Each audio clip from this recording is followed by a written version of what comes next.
High, আমি অলোক কুমার মুখোপাধ্যায় বলছি। বিষ্ণুপুরে শালবাগানে পিএলবি ডায়মন্ড প্লাজা নামে একটা বহুতল আবাসন আছে। সেই আবাসনের টাওয়ার 2 এর গ্রাউন্ড ফ্লোরে আমি একটা দু কামরার ঘর কিনেছি। আমি এটা ফেসবুকেও পোস্ট করেছি। কিনে আসার পরে দেখছি যে এখানে কোনো কাজ প্রায় শেষ করেনি, অথচ আমাদেরকে ফ্ল্যাট বিক্রি করে দিয়েছে। করার পরে এবার আমরা দেখছি এর প্ল্যান পাস করা রয়েছে। প্ল্যানের 14/1/2020 প্ল্যান পাস করেছে, 3 বছরের মধ্যে কমপ্লিশন চাই। সুতরাং 13/1/2023 কমপ্লিশন দেওয়ার কথা।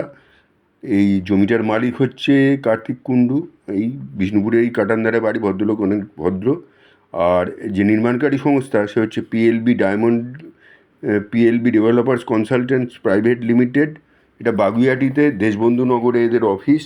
আর এখানে এদের যে কাজ পরিচালনা করে তারা কোনো রকমভাবে, আমরা যখন বলি যে কমপ্লিশনটা করে দেন, বলছে নির্দিষ্ট সময়ের মধ্যে কমপ্লিশন হয়ে যাবে এবং আমাদের কমপ্লিশন সার্টিফিকেট দিয়ে দেওয়া হবে। কিন্তু বারবার বলা সত্ত্বেও তারা দেয়নি, এবং তারা এই যে বিল্ডিং তৈরি করতে যতটা ইলেকট্রিসিটি খরচা হয়েছে তার ইলেকট্রিক বিলও জমা করেনি। এমতো অবস্থায় আমরা তখন করলাম কি, আমরা বিষ্ণুপুর পৌরসভায় মনে করলাম যে একটা দরখাস্ত করে দিই যে আমরা বিষ্ণুপুর পৌরসভার প্রধানের কাছে যদি একটা লিখিত অভিযোগ জমা করি তাহলে তিনি নিশ্চয়ই এটা গুরুত্ব দেবেন। সেই হিসেবে আমরা পৌরসভার পৌরপ্রধানের কাছে 20/5/2023 তারিখে একটা আবেদন করি যে এরকম আমাদের কমপ্লিশন সার্টিফিকেট দেওয়া হয়নি, যার জন্য আমরা হোল্ডিং করাতে পারছি না, আমরা অসুবিধার মধ্যে রয়েছি, আমাদের কাজ কোনো শেষ করেনি, ইলেকট্রিক বিলও জমা করেনি। তখন পৌরপ্রধান আমাদের অ্যাপ্লিকেশান দেখে নিয়ে 30/6/2023 উনি একটা মীমাংসার দিন ঠিক করে দিলেন। সেই হিসেব করে আমরা 30/6/2023 আমাদের এখানে যারা বাস করি আমরা একসঙ্গেই সবাই গিয়ে হাজির হয়েছিলাম। কিন্তু এই পিএলবি ডেভেলপার্স কনসালটেন্টস প্রাইভেট লিমিটেডের পক্ষ থেকে কেউই এখানে হাজিরা দেয়নি। তাদের 2জন হাজিরা দিয়েছে, নিতাই সরকার আর দিলীপ পাল। কিন্তু পৌরপ্রধান বললো কে একজন সোমনাথ বলে কে নেই, সেই জন্যে ওই দিন মিটিংটা ক্যান্সেল হয়ে গেল। উনি করলেন কি, সেইটাকে ঘুরিয়ে দিলেন ডিএম মারফত, একদম বাঁকুড়া জেলা ক্রেতা সুরক্ষা আদালতে আমাদেরকে পাঠিয়ে দিলেন। আর বললেন যে আপনারা ইমিডিয়েট একটু থানায় গিয়ে এফআইআর করুন একটা, যে আপনাদের বিদ্যুৎ বিল প্রচুর বাকি, 1,40,000 টাকা মতো বিদ্যুৎ বিল বাকি রেখে দিয়েছে। তো আমরা সঙ্গে সঙ্গে সেদিন থানায় চলে গেলাম। সেই তারিখেই 30/6 আমরা সঙ্গে সঙ্গে থানায় একটা এফআইআর করলাম। থানা বললো যে আমরা বড় জোর ওদের ডাকতে পারি, আমরা বিশেষ কিছু করতে পারবো না বা এটা এফআইআর করতে পারবো না, যেহেতু এটা মাস পিটিশন হচ্ছে।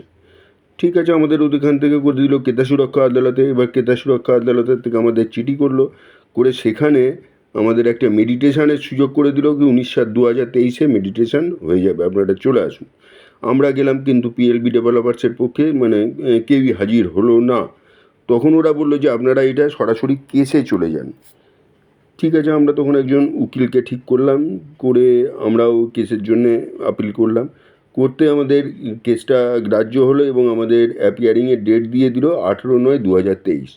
18/9/2023 আমরা যখন কেসের ওখানে গিয়ে হাজির হলাম, হওয়ার পরে যখন দেখলাম পিএলবি ডেভেলপার্সের পক্ষে কেউই আসেনি, কিন্তু কেসটা অটোমেটিক উঠলো।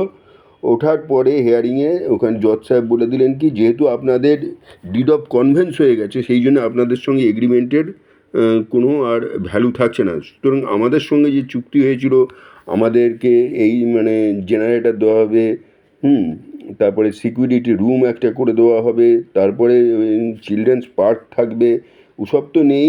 উল্টে ইলেকট্রিক বিলও দেওয়া হয়নি। পরবর্তী সময়ে বিষ্ণুপুর থানার ওসির চেষ্টায় একটা ইলেকট্রিক বিল কিছুটা হলেও ওরা মিটিয়েছে, বাকিটা এখনও মেটায়নি। তো আমরা পুরোপুরি ঝুলেই আছি। আমাদের বলে দেওয়া হলো ওখান থেকে যে এটা সিভিল কোর্টের কেস। সিভিল কোর্টের কেস গেলে তো আর এই জীবনে আমাদের মনে হচ্ছে ওটা আর ঠিক হবে না। সেই জন্য আমি বলছি যে যারা এই ফ্ল্যাট কেনার জন্য প্রস্তুত থাকছেন তাদেরকে সবার আগে বলে নিই, আগে দেখবেন যে ফ্ল্যাটের কমপ্লিশন সার্টিফিকেটটা পেয়েছেন কিনা।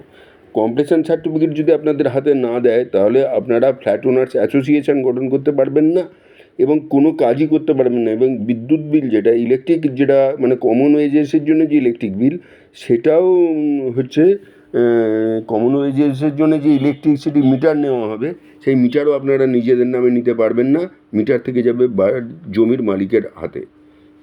তো বন্ধুরা, আমি বলছি যে আমার এই সমস্যাটা আমি সমস্ত ডকুমেন্টস এখানে দিয়ে দিয়েছি, সেইগুলো দেখে আপনারা পারলে একটুখানি শেয়ার করবেন, যাতে আমরা এইটা থেকে একটু মুক্তি পেতে পারি, বা আমাদের যাতে রেকর্ড হয়। আমরা যাতে রেকর্ড করতে পারি আর আমাদের এই সমস্যাটা যাতে মেটে, তার জন্যে সবাই শেয়ার করুন। আমি এই ইউটিউবে আদৌ কোনো দিন কোনো কিছু তুলিও নি, আর আমি এটা করতে অভ্যস্তও নই। তবে এই মানে বিভিন্ন রকম সমস্যার মধ্যে পড়ে বাধ্য হলাম এটাকে করার জন্যে। ধন্যবাদ।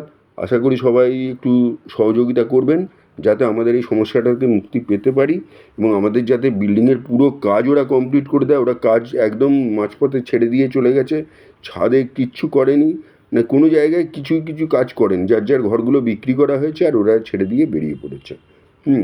তাই আপনারাও কেনার সময় আগে কমপ্লিশন সার্টিফিকেট দেখে নেবেন, তারপরে ফ্ল্যাট কিনবেন।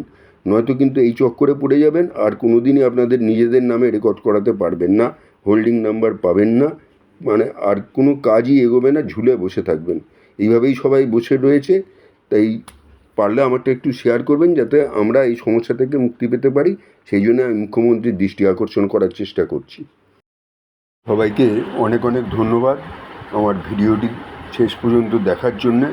এবার আমার কথাগুলো আপনারা রাখার চেষ্টা করবেন, আর যদি একটু শেয়ার করে দিতে পারেন, লাইক কমেন্ট না করলেও হবে, সাবস্ক্রাইব না করলেও হবে, একটু শেয়ার করবেন যাতে এটা মোটামুটি প্রচার পায়। কারণ আমরা তো আছি ঝুঁকির মধ্যে, এবার নতুন করে কেউ যেন আর এরকম অবস্থার মধ্যে না পড়ে সেই চিন্তাভাবনাটা করবেন, এই আশা রাখছি। এখানে শেষ করলাম। নমস্কার, শুভরাত্রি, সবাই ভালো থাকবেন।